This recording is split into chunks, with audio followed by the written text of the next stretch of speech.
આમ આદમી પાર્ટી ખેડૂતો સાથે છેતરપિંડી કરે છે અને આ કઈ રીતે થઈ રહ્યું છે તેનો ખુલાસો કરતા આજે આપના નેતા અને હવામાન નિષ્ણાંત પરેશ ગોસ્વામીએ રાજકોટ ખાતે એક પ્રેસ કોન્ફરન્સ કરીને મોટા ખુલાસાઓ કર્યા છે અને આમ આદમી પાર્ટી કઈ રીતે ખેડૂતોના હિત માટે નહીં પરંતુ સત્તા માટે દોડધામ કરી રહી છે તેની વાત કરતા કેજરીવાલ પર ગંભીર આક્ષેપો લગાવ્યા છે। આ આક્ષેપોની સાથે જ ગુજરાતના રાજકારણમાં ચૂંટણી પહેલા જ ખૂબ જ ગરમાવો આવી ગયો છે। શું છે સમગ્ર મામલો, આવો વિગતે વાત કરીએ આ અહેવાલમાં। નમસ્કાર, હું છું ચિરાગ વર્ષાબેન, આપ જોઈ રહ્યા છો સ્વમાન। કાલે સ્થાનિક સ્વરાજ્યની ચૂંટણીનું મતદાન છે અને આજે આમ આદમી પાર્ટી પર આપના જ જૂના નેતા એવા પરેશ ગોસ્વામીએ ગંભીર આક્ષેપો લગાવ્યા છે। તેમણે આજે રાજકોટમાં એક પ્રેસ કોન્ફરન્સ કરીને કહ્યું કે આમ આદમી પાર્ટી ખેડૂતોને છેતરી રહી છે। સોશિયલ મીડિયામાં ટ્રેન્ડ ચલાવીને ખેડૂતોના મુદ્દા પર નહીં પરંતુ અન્ય મુદ્દાઓ પર ખેડૂતોને ભરમાવી ઉશ્કેરી રહી છે। અગાઉ તેમની અરવિંદ કેજરીવાલ સાથે થયેલી મીટિંગમાં શું બન્યું તેનો ખુલાસા કરતા તેમણે કહ્યું કે જ્યારે હું સાસણમાં કેજરીવાલ સાથે ખેડૂતોના મુદ્દે વાત કરવા ગયો કે ફક્ત વિસાવદર જીતવાથી ખેડૂતોનું હિત નહીં થાય, તેમના મુદ્દાઓ પર કામ કરવું પડશે, ત્યારે કેજરીવાલે કહ્યું કે ગુજરાતના ખેડૂતોને કાંઈ ખબર પડે તેની ચિંતા તમે ન કરો, તેમને આવદાથી કંઈ ખબર નથી પડતી। તેમણે આ નિવેદન હાલ આમ આદમી પાર્ટીની ખેડૂત પ્રત્યેની વાતો પર સવાલ ઊભા કર્યા છે અને ઉપરાંત જ્યારે કમોસમી વરસાદથી ખેડૂતોને નુકસાન ગયું તે સમયે જ્યારે પંજાબના મુખ્યમંત્રી ભગવંત માનને ગુજરાતના ખેડૂતોની મદદ કરવાની રજૂઆત તેમણે કરી ત્યારે તેમણે કોઈ મદદ ના કરી અને અત્યારે તેમની પાર્ટીના કામો કરવા કરોડો રૂપિયા વાપરી રહ્યા છે અને તેનું કાંડ હવાલા કાંડ તરીકે સુરતમાં પકડાયું। આ ખુલાસો કરતા તેમણે આમ આદમી પાર્ટી સાથે બધા સંબંધો તોડી દીધા છે અને હાલ મતદાનના એક દિવસ પહેલા આપને આ બીજો મોટો ઝટકો મળ્યો છે। સાંભળો આ મામલે પરેશ ગોસ્વામી શું કહી રહ્યા છે। જો તમને ગુજરાતના ખેડૂતો ઉપર વિશ્વાસ ન હોય તો પછી ગુજરાતના ખેડૂતોના મત માગવાનો કોઈ અધિકાર નથી। જો તમારે પરપ્રાંતીય એલ્પોક તરીકે રાખવા હોય તો પછી ગુજરાતના ખેડૂતના મત પણ ન લેવા જોઈએ અને તમારે જો ગુજરાતના ખેડૂતોના મત જોતા હોય તો એલ્પોક તરીકે દરેક જગ્યાએ ગુજરાતના ખેડૂતોની નિમણૂક કરવી જોઈએ। એ સાથે આ પાર્ટીની અંદર ખેડૂતોની અંદર લાગણી બતાવી અને ખેડૂતો સાથે છે, ખેડૂતો માટે અમે કામ કરી રહ્યા છીએ આવો એક ભ્રમ ઊભો કરી અને આ ભ્રમના આધારે ક્યાંય ને ક્યાંય રાજકીય માહોલ ઊભો કરીને સત્તાની અંદર આવવું આ જ હંમેશા હેતુ વારંવાર મને દેખાઈ રહ્યો છે અને આવા ઘણા બધા મુદ્દાઓ એવા છે કે જે મુદ્દાઓને કારણે આ પાર્ટી ઉપરથી એક કહી શકાય કે ખેડૂત તરીકે મને અમારી ટીમને અમારી સાથે ભાઈ દિનેશભાઈ રામાણી છે, નરેશભાઈ છે, અશ્વિનભાઈ છે, અમે ખેડૂતોને આ પાર્ટી ઉપરથી અત્યારે વિશ્વાસ ઉડ્યો છે। ત્યારે લગભગ આમ કહી શકાય કે 2020થી હું પાર્ટી સાથે જોડાયેલો હતો, પાર્ટી સાથે ઘણા સમય સુધી મેં કામ કર્યું અને આ જે ખેડૂતોનું હિત ન થાય ને આની અંદર ખેડૂતના નામે માત્ર ને માત્ર આમ આદમી પાર્ટી છે એ કંઈ રાજકીય રોટલા શેકે એવું લાગી રહ્યું છે, જેથી કરીને આજથી આમ આદમી પાર્ટી સાથેના રાજકીય તમામ સંબંધો છે હું અહીં પૂર્ણ કરી રહ્યો છું। વ્યક્તિગત કદાચ મને કોઈ સાથે પ્રોબ્લેમ નથી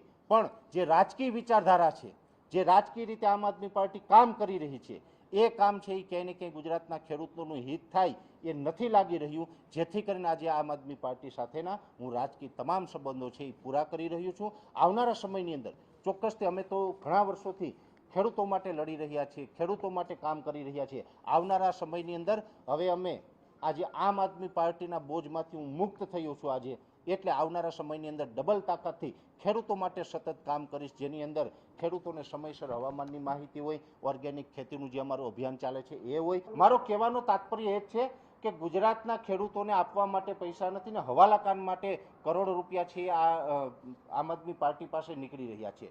સાથે જ્યારે પણ વિસાવદરની ચૂંટણી હતી ત્યારે અરવિંદ કેજરીવાલ અને ભગવત માન છે વિસાવદરના પ્રચારે હતા, ત્યારે હું પોતે સાસણ ગયો અને સાસણની અંદર અરવિંદ કેજરીવાલને મળ્યો। અરવિંદ કેજરીવાલને મળ્યા એટલે ઘણા બધા ખેડૂતોના મુદ્દા હતા તેની વાત કરી તો માત્ર અરવિંદ કેજરીવાલ તરફથી એવું કહેવામાં આવ્યું કે આપણે વિસાવદર છે, વિસાવદર અને જે ભેસાણ વિસ્તાર છે એ ખેડૂત મતદારનો વિસ્તાર છે, તો તમે ખેડૂત આગેવાન છે તો ખેડૂતોને જે સ્પર્શતા મુદ્દા હોય અને કેવી રીતે આપણે ખેડૂતોને આકર્ષી શકીએ, એટલે પહેલી ચોખવટ તો મેં એ કરી કે મુદ્દા ઉપર મારે બોલવાનું હોય તો ખેડૂતોના મુદ્દા છે તમે સોલ્વ કરી શકો તો જ બોલીએ।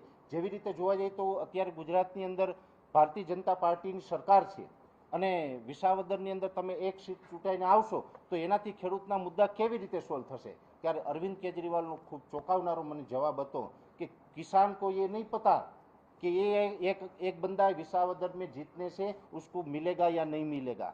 उसको तो यही लगता है कि यही बंदा सब कुछ कर देगा, किसानों को पता नहीं चलेगा, आप बोल दीजिए। એ મેં જે સાંભળ્યું ને એ મારા માટે ખૂબ દુઃખદ હતું, ચોંકાવનારું હતું। એટલા માટે થઈને મેં પછી એ મુદ્દા છે, એ મુદ્દાનો કોઈ ખોટા વચન છે એ કે આમ આદમી પાર્ટીના માધ્યમથી અથવા તો મારા માધ્યમથી કમસે કમ ખેડૂતોમાં ન જાય એટલા માટે થઈને પછી મેં એમની સાથે કોઈ વાત ન કરી। પણ એક વાત ચોક્કસ હતી, જે ખેડૂતો માટેની એની માનસિકતા છે એ ચોક્કસથી આપણે પબ્લિકની સામે લાવવી જોઈએ। કરોડ રૂપિયાની જે નુકસાનીની વાત હતી એની અંદર સરકારે પણ 10,000 કરોડ રૂપિયાની ફાળવણી કરી।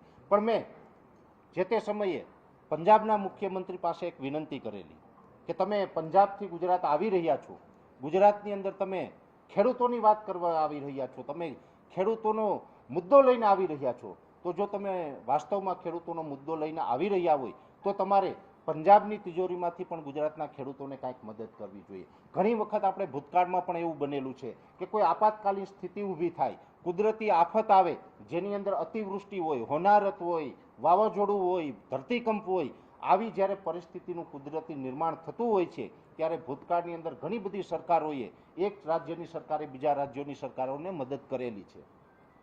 એટલે પંજાબની સરકાર છે એ પણ ત્યાં આમ આદમી પાર્ટી સત્તામાં છે, તો મેં કીધું હું ભાજપને તો કહું પણ સાથે સાથે તમને પણ કહું કે તમે જ્યાં સત્તામાં છે ત્યાં નહીં, રકમમાંથી પણ તમે ગુજરાતને મદદ કરો ને ગુજરાતના ખેડૂતોને કાંઈક પણ 1,500, 2,000 કરોડ, 3,000 કરોડ જે પણ બની શકે તે તમે આપીને ગુજરાતના ખેડૂતોને મદદરૂપ થાવ।